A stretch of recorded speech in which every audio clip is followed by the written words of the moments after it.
providência eu só tenho agora. A gente não sabe o próximo segundo. Essa é a dívida que eu tenho com o CTI, que ela me mostrou com muita clareza uma coisa que se chama finitude. E cada dia que eu levanto eu penso, pode ser o último dia. Porque cada dia que a gente vive não é mais um, é menos um. A gente não lembra disso não, mas é menos um. Então tem que andar com a vida em dia. Então eu preciso da disciplina. Eu acordo, me coloco à disposição de Deus e falo: a seu dispor, meu rei, por sua conta, para viver a alegria de te servir. É assim, mas é com alegria, com alegria. Então, a disciplina de tirar de mim aquilo que não agrada a Deus. Pergunta para ele: Senhor, eu estou amontoando a minha alma e meu coração de um tanto de nada. Aí eu vivo na agonia, porque eu não lembro que eu sou filha amada. Aí gera dentro de mim uma angústia,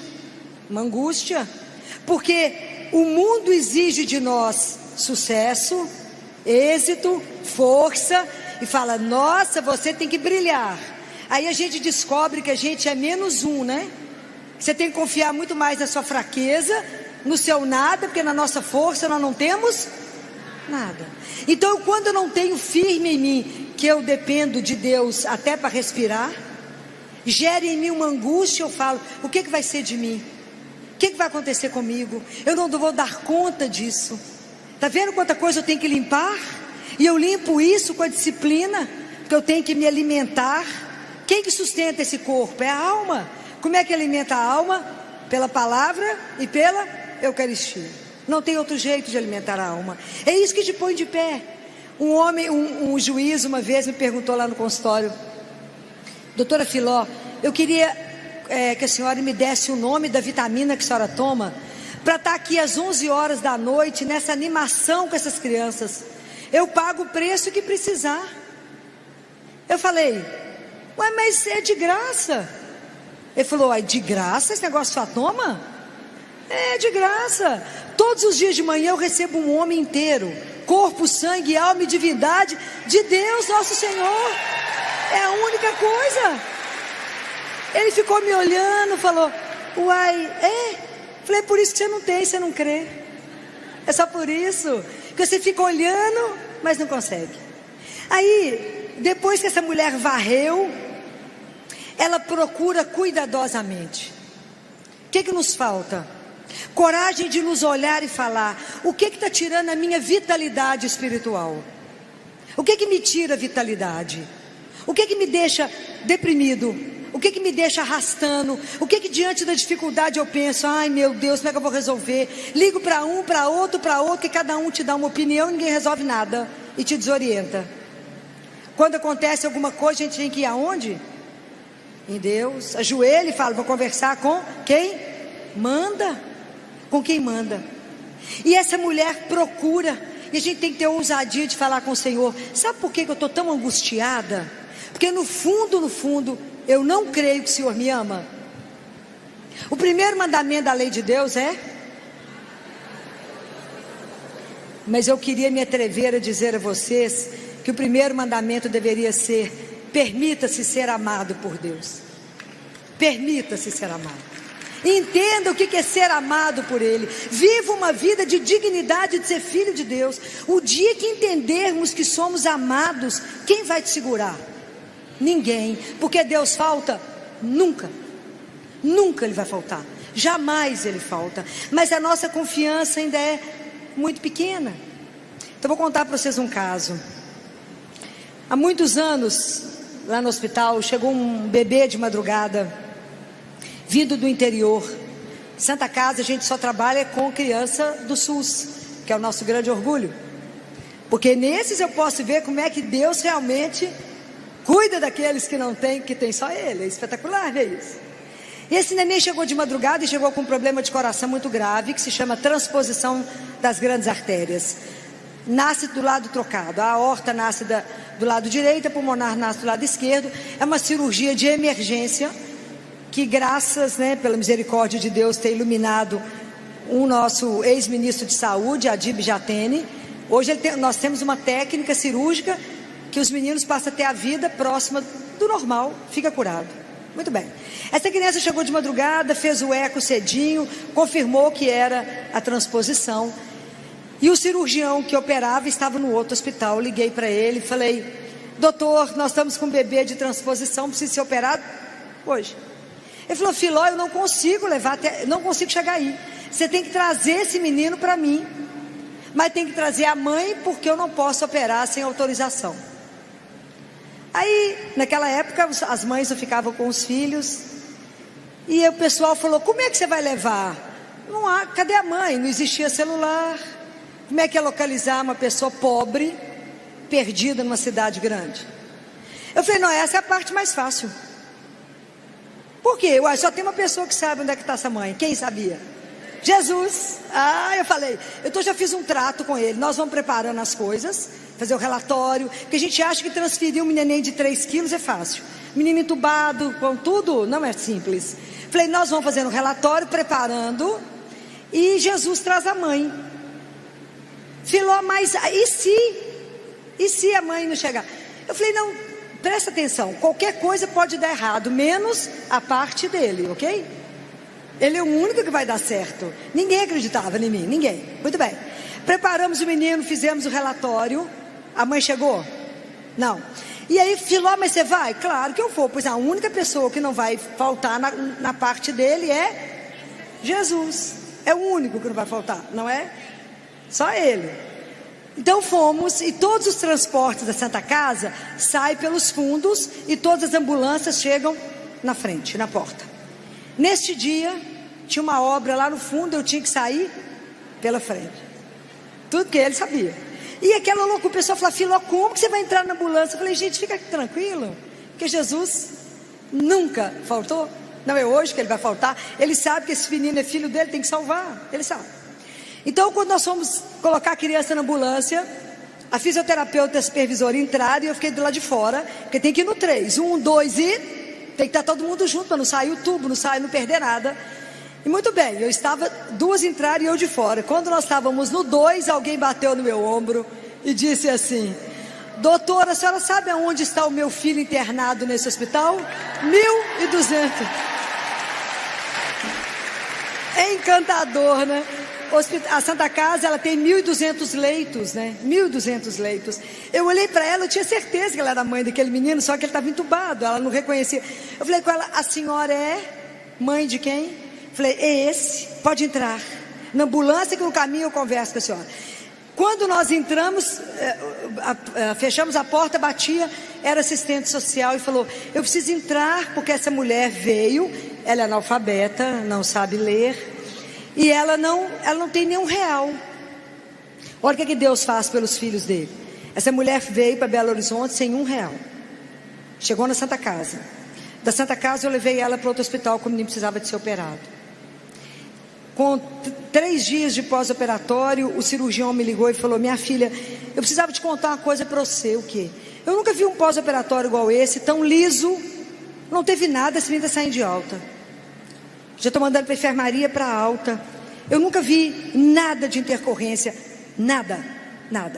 E aí eu fiquei muito encantada. Essa mulher chegou em Belo Horizonte, passou pelo hospital, passou pela mão de um dos maiores cirurgiões do Brasil, foi embora para casa com o menino, não gastou nem R$1, pôs o dedo, porque ela não sabia assinar, sem saber como ela foi conduzida, a não ser nos braços de Deus.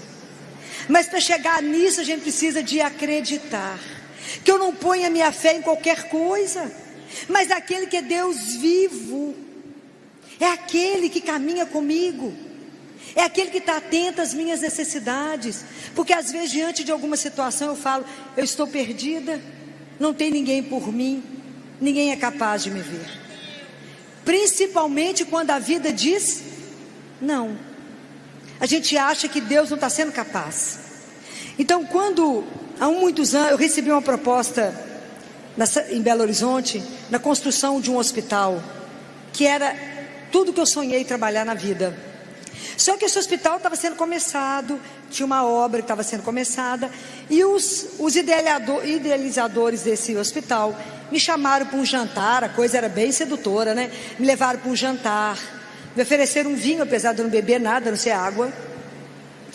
E falaram: Filó, você foi convidada. E tinha tanta peneira que o nome da gente tinha passado. É tudo uma sedução, né? E a gente gostaria muito que você viesse ficar conosco. Já levaram até o contrato para mim poder assinar. E aí eu olhei aquilo, falei: eu não posso assinar agora. Por quê? Porque eu preciso conversar com meu pai. Ele achou que eu ia ligar para Oliveira para conversar com meu pai. Eu precisava rezar, né? Como é que eu ia tomar uma decisão sem rezar? Mas eu fiquei encantada, fui lá, vi o projeto, tudo que eles queriam para mim como pediatra no hospital. E eu estava encantada. Eu morava sozinha. E aí eu cheguei em casa enlouquecida. Falei com Jesus: assenta que nós vamos conversar. Assenta que eu tenho que te contar um caso. Assenta para você escutar. Faz de conta que o senhor não ouviu nada, que eu vou te contar o caso. Que é homem, né, gente? Pode perder um detalhe, né? Então a gente conta tudo de novo. Falei: fica bem atento que eu vou te contar tudo. Presta atenção, no que nós dois fomos convidados. Aí acabei de contar, fiquei assim: e agora? É para fazer o quê? Aí de repente meu coração fechou. Eu falei com ele: eu não acredito que o senhor não está querendo ir. Vamos fazer uma coisa, vamos dormir, o senhor está cansado, né? Não pensou direito, né? Vamos dormir, Jesus, que é melhor. Vamos dormir nós dois. Amanhã já continua a conversa. Eu tenho 72 horas para dar resposta. O senhor pode amadurecer a ideia, né? O senhor sabe que eu quero muito, é tudo que eu quero. O senhor está entendendo o que eu quero? Vamos dormir nós dois, vamos dormir. Bom, dia seguinte fui para a missa cedo. Coloquei no altar do Senhor, meu coração fechado. Falei: Jesus, não estou te acreditando no Senhor não, não estou te entendendo não, hein? Coisa maravilhosa dessa, não é para ir? Como que é assim? Não acreditei. Rezei de novo, nada. Meu coração estava duro, fechado. Aí deu 48 horas, fechado. Aí o povo me ligou: e aí, Filó, vem cá fechar o contrato? O coração estava fechado, o que eu tinha que dizer? Não. Falei: mas eu queria agradecer muito vocês terem lembrado do meu nome, querendo tanto que eu fosse, mas meu pai achou melhor eu não ir. Mas por quê? O preço está ótimo, R$1 é igual a $1, está tudo certo, o projeto é todo em dólar. Vai dar tudo certo, é espetacular, é uma proposta profissional espetacular. Eu falava com Jesus: não estou entendendo nada, de pagar cada mico por causa do Senhor. Não posso ir. Por causa de quê? Não sabia o que é. Não, meu pai falou que é muito caro. Não, o negócio estava ótimo, o preço estava ótimo, mas não.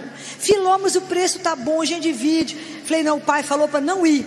Que luta. Falei: tá bom, né? Tudo obediência, não é? Obedecer eu não tenho dificuldade, zero disso. Qual que é a grande dificuldade? Discernir o que vem dele e o que não vem dele. Mas obedecer, imagina, ele não me deve nenhuma satisfação. Você falar: pula ali. Se no meio do caminho ele falar: não quero mais que você pula, eu dou um jeito de voltar no ar, porque ele mandou, né? Então, obedecer não tem importância. O problema é discernir o que provém do Senhor, não é? E aí eu disse não. Aí foi inaugurado, maior glamour em Belo Horizonte, né? Maior glamour. Eu falava com ele: olha lá, tá vendo? Tá vendo? Lindo, mas na obediência, não. Hoje, mas passou pouco tempo, o dólar virou 3-1 e a dívida virou 3-1. Se eu tivesse entrado na história, eu estava devendo até o cabelo da minha cabeça, que não me pertence. Então, muitas vezes, quando Deus diz não, Ele te protege, Ele te ampara, Ele te guarda, e a gente tem que ter confiança incondicional. Você está vendo alguma coisa? Não, mas Ele vê, então isso basta. Mas é para isso que a gente tem que ter essa confiança nele. É para isso que a gente precisa confiar no Senhor, porque Ele é o Senhor. Então tem algumas coisas que a gente pula de Deus, não é? Tem coisas que a gente pula. Eu tinha um casal no meu consultório, tiveram um bebezinho com síndrome de Down, morreu no pós-operatório. E logo depois, quando a esposa engravidou, ela me ligou, falou: doutora Filó, a senhora vai cuidar do meu neném? Eu falei: vocês vão querer que seja eu, né? Porque a outra criança morreu conosco. Não, eu quero a senhora, então tá certo. Quando essa criança fez 2 anos, ela falou, eu falei: e aí, vocês vão ter mais filhos? Ah, doutora Filó, a gente tem muito medo. O medo te paralisa. O contrário do amor não é ódio, é medo. Ah, mas e se vier o menino com problema? Mas e se? Falei: se você tem medo, você não sai do lugar. Aí estava ela e o marido, eu falei: vocês são cristãos? Somos. Crê em Jesus? Creio. Então, acredita que o casamento é um sacramento de Deus? Então, ajoelha diante dele, os dois. Consagra o útero de vocês a ele e fala: Senhor, o Senhor nos fez família. Nosso útero está à sua disposição. Se o Senhor quiser que a gente tenha filho, estamos às suas ordens. O que vocês acham que aconteceu? Trigêmeos. Algum com problema? Nenhum. Mas é preciso fé. É preciso confiar. Confiar o seu sonho, o seu desejo no único que é Deus. E Ele é o Senhor de tudo. Absolutamente. Mas é preciso fé. É preciso confiar. Confiar o seu sonho, o seu desejo no único que é Deus. E Ele é o Senhor de tudo. Absolutamente Ele é o Senhor. Então, quando uma mãe perde um filho comigo, que é uma dor absurda, uma dor que a gente não tem como catalogar, e que eu vejo elas naquele sofrimento, e às vezes perde ainda bebê recém-nascido, intraútero, eu falo com ela: viva o seu luto, viva o luto, é preciso chorar, é preciso viver o luto, mas lembra que quem levou um manda dois, manda três, porque Ele é o Senhor. Enquanto a gente não tiver coragem de assumir isso na nossa vida e dizer: mas Ele é o Senhor, e Ele é dono da minha vida, Ele vai fazer da minha vida aquilo que Ele quiser. Mas para isso eu preciso ter uma intimidade com Ele, porque quando eu descubro o que está tirando a minha força, está me desvitalizando, eu vou convidar as pessoas para viver comigo aquilo que a mulher pediu: alegria. Porque quando a gente vive a nossa vida espiritual, o resultado dela é uma alegria, porque a alegria é a assinatura do Espírito em nós. A alegria não nos pertence, a alegria é de Deus, né? A alegria não é nossa, é a assinatura de que Ele está em nós. Então, a marca nossa de cristão teria que ser a alegria.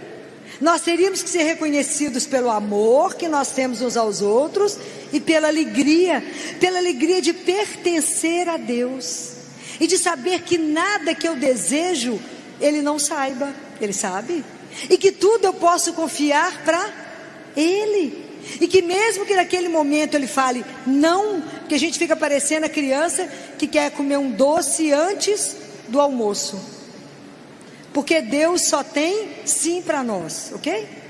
Deus tem 3 sims.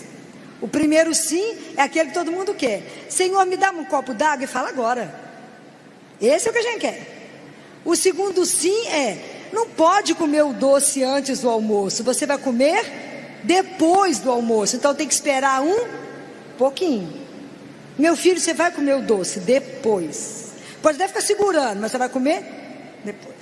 E o terceiro sim é quando você fala: Jesus, você me dá esse Fusca? E fala: te dou, mas não Fusca, eu te dou uma BMW. Compreendem? Mas isso tem que ter confiança e esperar que aquilo que Ele te fala: não te dou isso, mas eu vou te dar algo muito melhor e muito maior do que você está ousando pedir. Compreendem? É esse o desafio que somos chamados todos os dias, a confiar e colocar em Deus e somente nele todos os sonhos que estão no seu coração, todo o desejo que está oculto, tudo que está oculto em você. Você acha que Deus não sabe? Ele sabe. Então nem tente fazer sozinho, coloca para Ele. Fala: Jesus, sabe aquele negócio? Não precisa nem contar tudo que já sabe, né? Sabe aquele negócio? Ele já sabe. Eu gostaria de te entregar. Se for da vossa santíssima vontade, o Senhor me dará. Não isso, talvez muito melhor do que isso. Então pense nisso em todas as vezes que a vida te disser não. Todas as vezes que você passar por uma prova, todas as vezes, porque a nossa fé vai amadurecer aí. É nesse momento que você tem que confiar que você tem que se entregar a Deus, e isso não é fácil. Não é fácil. Eu tenho uma criança no consultório que ela é linda, linda, mas ela é extremamente levada. Mas ela é muito levada. E por conta da levadeza dela, ela fez um acidente muito grave, que ela queimou muito. Na banheira da casa da avó, quando a mãe virou as costas para pegar a toalha, ela abriu o jato de água quente. E no dia que ele ficou muito grave no CTI, que eu estava lá com a família, eu falei com a família, vamos rezar. Ela falou, doutora Filó, mas que dureza. Eu falei, a gente não precisa pedir a Deus, porque Deus sabe o que a gente quer. O que a gente quer? A cura. Nós queremos que esse menino levante e torne a fazer a levadeza. Mas nesse momento nós vamos colocar a nossa vontade conforme seja a dele. Fácil? Quando a gente fala, seja feita a vossa vontade, ela falou, doutora Filó, isso sai atravessado, porque ele é meu. Eu falo, nada é nosso. Uma das coisas mais difíceis de viver é que, qual que é a única coisa que é nossa? Qual que é a única coisa que nos pertence? É os pecados. Mais nada é nosso, tudo é de Deus. Mas os pecados são nossos, né? Ele não participa dos pecados, não, o pecado é nosso. Então, fazer essa oração de entrega, essa oração de confiança, isso é brincadeira? Não é. Esse início de ano, eu vi a fé de um homem que me deixou perplexa. Nós recebemos uma criança lá no CTI que, quando ela nasceu, ela foi mandada para algum hospital, nunca tinha voltado para casa, família da cidade do interior. E essa criança chegou, estabilizou e foi operada. E para mim, eu estava no CTI de pós-operatório, ela foi ficar comigo no pós-operatório. No momento que ela foi, uma criança que já desde que nasceu em hospital, ela já não tinha quase que acesso venoso. Quando o cirurgião foi pegar o acesso da femoral dela, para pegar a monitorização da pressão arterial, que ele puncionou, a perna não ficou boa, ficou escura. Quando chegou no CTI, o plantonista percebeu que uma perna estava diferente da outra e tirou o acesso daquela perna. No dia seguinte, quando eu cheguei, ele falou, Filó, a perna dela não está boa. Levei, aqueci e já pedi o Doppler para ser feito. O Doppler mostrou que tinha uma obstrução de fluxo, então tinha tido uma trombose importante. Como a cirurgia foi lá, foi acompanhando, começamos todo o tratamento, mas eles já estavam e a gente estava acompanhando porque o risco de amputação era muito grande. Liguei para a família para que fosse, porque o pobre não é fácil. Eles conseguem ir a Belo Horizonte uma vez por semana, quando o prefeito libera o carro, uma vez por semana, se tiver vaga no carro, ok? É assim que funciona. E aí esse casal foi, eu conversei muito com eles, muito numa sala. E depois a gente tem que mostrar tudo, porque a gente precisa ser verdadeiro, não é? A gente tem que mostrar todas as coisas. Contei para eles tudo que aconteceu. E estava eu, a supervisora, os residentes, o pai e a mãe. E eu fui desenrolar a perna para que eles pudessem ver a perna da criança. E esse pai lá dentro falou comigo, ô doutora, a senhora perdoa a gente ficar incomodando, porque eu já tinha passado meu celular para que eles me ligassem, eu sei da dificuldade de ligar. E ele falou para mim, doutora, a gente confia em Deus primeiro. Que bom, amém? Depois a gente confia em vocês. Nunca me viu, nem sabe se eu sou boa ou não. A gente confia em vocês. Então, mas desculpa incomodar, porque a gente fica aflito lá no interior. A gente fica aflito. Muito bem, ela chegou, aí eu mostrei para eles, e nós fomos desenrolando a perninha, e era duro de ver, que era uma perna preta, e a outra cor-de-rosa. Uma perna gelada e a outra quente. Mostrei para ele, mostrei aonde que estava ficando as possibilidades de amputação. Esse homem olhou tudo, e falou para mim assim, doutora Filó, posso falar uma coisa para a senhora? Claro, claro que pode. Eu creio em Deus, doutor Filó. Eu falei, eu também. E se Deus achar que essa criança tem que voltar para casa, Ele vai me devolver ela sem tirar nem um pedacinho dela, doutor. É assim que eu creio. E eu disse para ele, amém. Imagina a cara dos residentes olhando uma perna preta e uma perna cor-de-rosa. Muito bem, despedi deles, falei que eles podiam ligar, eles iam voltar na semana seguinte. Uma semana depois, eu estava sentado correndo leito com o Dr. Jorge, da comissão de infecção, quando a supervisora me gritou: doutora Filó, corre. CTI, escutar a palavra corre, a gente não corre, voa, né? Porque corre dentro do CTI, não é para correr. Quando eu cheguei lá, ela estava desenrolando a perninha dele, falou comigo: doutor Filó, olha o que aconteceu. O que vocês acham que aconteceu? Deus devolveu a criança sem nem um pedacinho perdido. É impressionante ver as coisas que a gente tem oportunidade de ver. A fé dessas pessoas fortalece a minha fé. A fé dessas pessoas simples que só tem Deus. E quando eles falam comigo: doutor, eu só tenho Deus, eu falo: que ótimo, é tudo que a gente precisa. A gente precisa de mais o quê? Nada. Nada. Mas eu tenho um modelo na minha vida que me inspira demais, que me ajuda demais na minha caminhada, que vocês acham que é quem? Quem que vocês acham? Ela. Pode imaginar uma fé e uma confiança como a dela? Pode imaginar o que foi no último mês de gravidez, andar no lombo de um burrinho? A caminhada de Nazaré a Belém era pequena, mas na época era estrada de chuva, esburacada. Ela teve que parar porque Deus deu o anúncio e ficou em silêncio. É quando Deus silencia, quando Deus se cala, que você fala: Deus não está me escutando.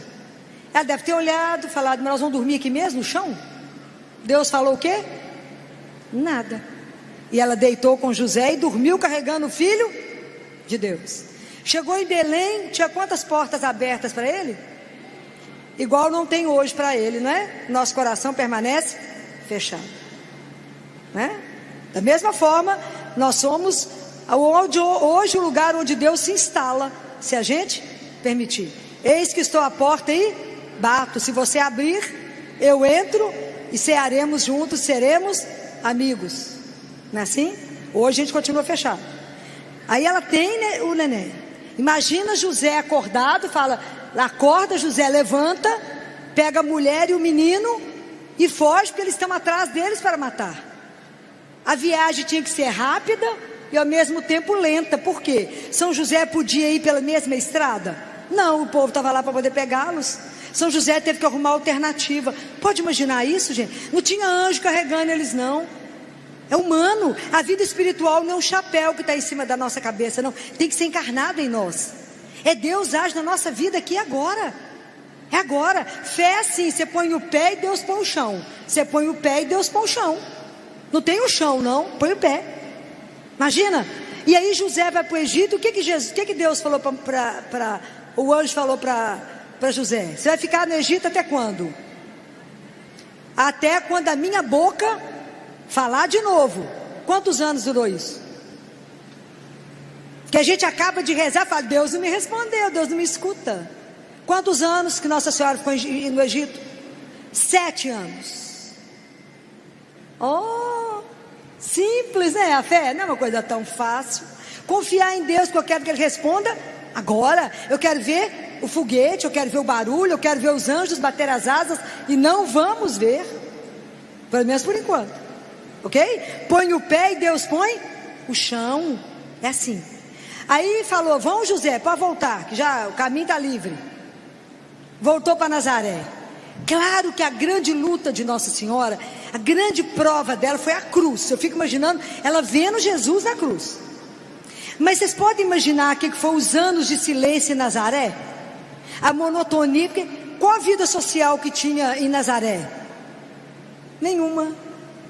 Então a rotina de Nossa Senhora, vendo Jesus crescer, Jesus correndo, ia lá em São José, voltava nela, ia lá, aprendia, pegava a tabuinha, voltava e corria. E ela olhava para aquele menino e devia falar assim: ele vai salvar o mundo. Como? Demorou quantos anos para ele se manifestar? 30 anos. Pode imaginar? E Nossa Senhora ia guardando tudo aquilo no coração dela, que a gente acha que foi fácil a caminhada dela. Nossa Senhora também teve um caminho. Nossa Senhora também amadureceu na fé. Nossa Senhora teve que conhecer como ninguém o que é a confiança e entrega absoluta na mão de Deus.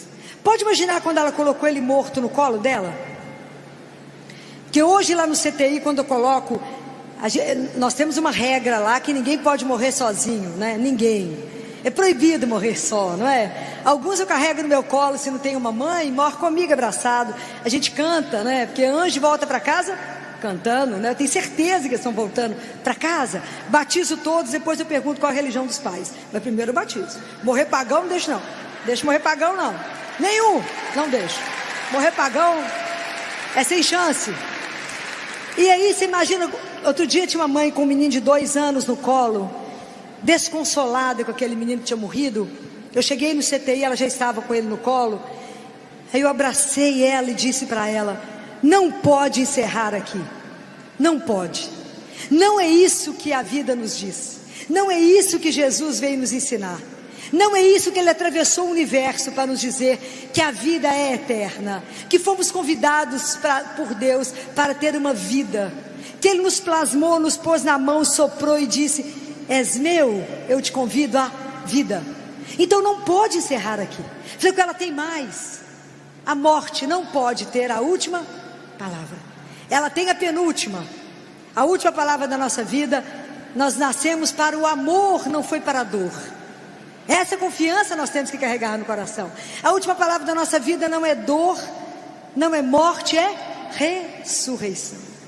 Se a gente não tiver o olho nessa meta, se a gente não tiver certeza daquilo que eu creio, a vida vai nos destruir.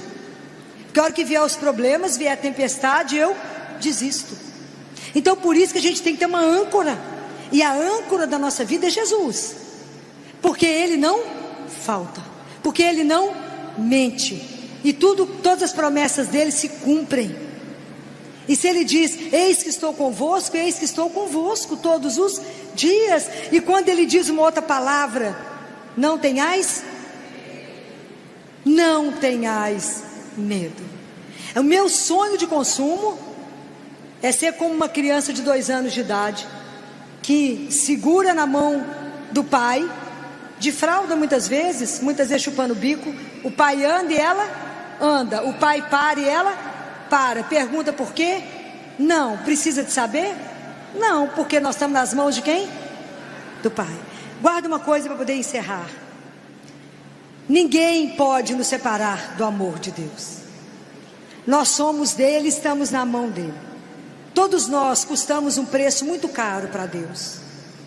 Nós custamos o sangue do Filho dele. Então não fiqueis desanimados. Que Deus nesse dia possa revitalizar o seu coração.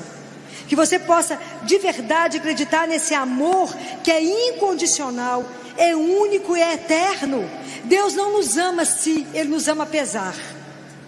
Então nós temos que ter como Santa Teresinha. O que mais agrada a Deus? Que tem uma música que diz isso. Que agrada a Deus é a confiança cega que a gente tem que ter nele. É a nossa pequenez, é o nosso abandono. Tem que pedir a Ele: Jesus, me dê a graça da infância espiritual, que é a confiança incondicional. Você pega o menino, põe aqui e fala: pula. Ele não pergunta para você se vai cair, ele pula, porque ele está nos braços de quem confia. Então hoje eu quero te pedir que peça a Jesus essa graça, por intercessão de Santa Teresinha, que ela te dê a graça de uma confiança incondicional. Porque você não está confiando numa ideia, você não está confiando em alguém que te falou alguma coisa.